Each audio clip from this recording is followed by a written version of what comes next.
Hello and welcome to another Straight Talk Short. My name is Steven Barhorst. I am your moderator, JP Remages, Charlie Convery. And this next topic for this next short is going to be a little bit different, a little bit more theoretical. I don't know how the polls are shaping out right now in the coverage, but this next one is Evan McMullin and Utah. Now, Utah is a very precarious state in the Electoral College map right now, because it's filled with a lot of Mormons. They're Mitt Romney's people.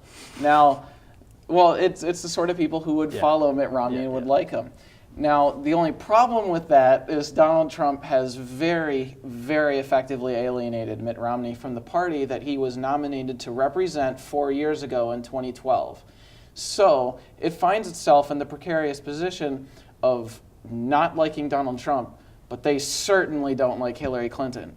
And the surprise sort of dark horse contender for that state is Evan McMullin. Now, Evan McMullin is a third-party candidate, sort of the basic Never Trump protest candidate for this. He's a write-in candidate in many states, but in Utah, he's on the ballot, and he's polling pretty high. In fact, he was leading by 4 points, and I believe it was an Emerson poll conducted in Utah around a few weeks ago.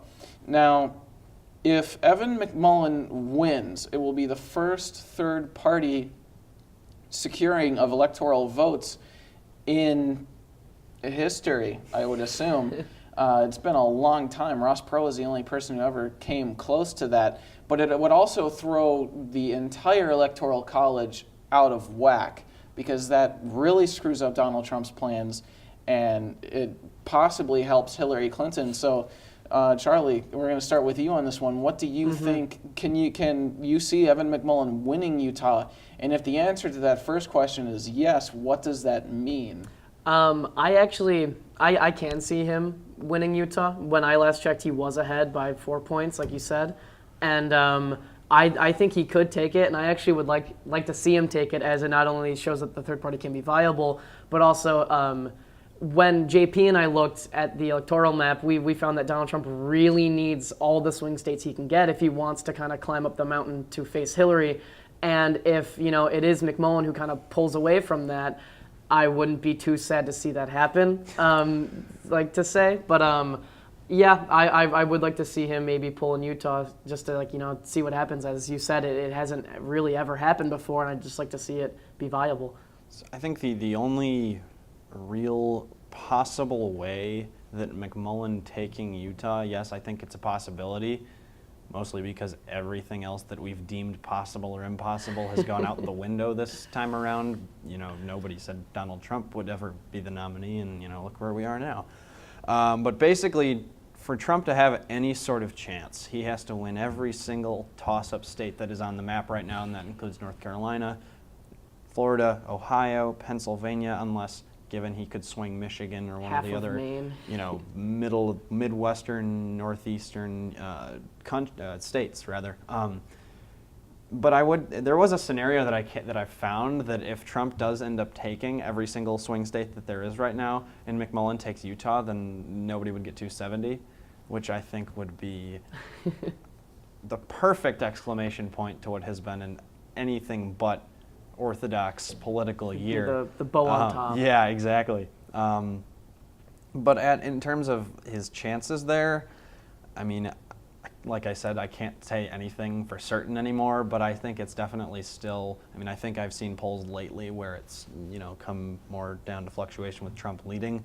So I think Trump will still end up winning Utah, but I think it's interesting to see a third-party candidate polling so closely in a state, because like you mentioned in one of our other discussions, we're a two-party system through and through, and the fact that you can even come close with a third-party candidate is remarkable.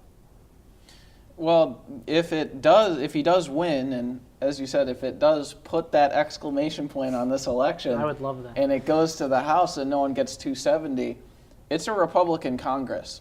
So we have one of three outcomes. The first and most likely in my mind would be that the Republican Congress sends in Trump.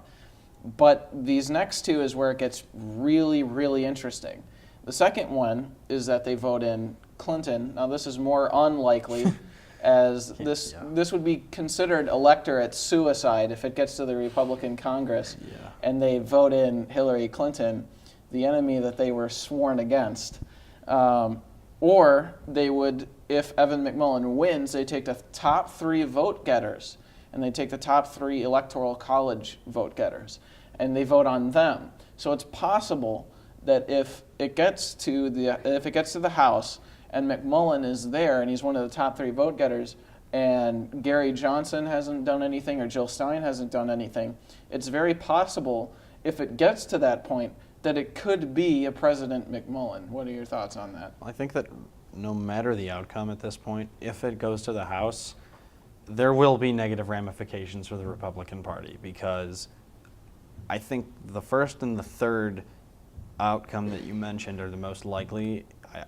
I would bet my life savings that the Republican Congress wouldn't nominate Hillary Clinton, and I might very well lose it this time around. But if you vote in Donald Trump, you get the prospect that the Republican Party is just factioned off, because you get the Never-Trumpers who are just infuriated that they would nominate somebody like him, but then you get the Never-Trumpers who would just kill to see, pretty much do anything to see a President Trump. And then if you get McMullin, if you nominate McMullin, you're going to just throw everything out of whack, because I think even people that voted for Trump not enthusiastically, I think even some of them would be a little bit appalled by that and saying, here's a guy that got,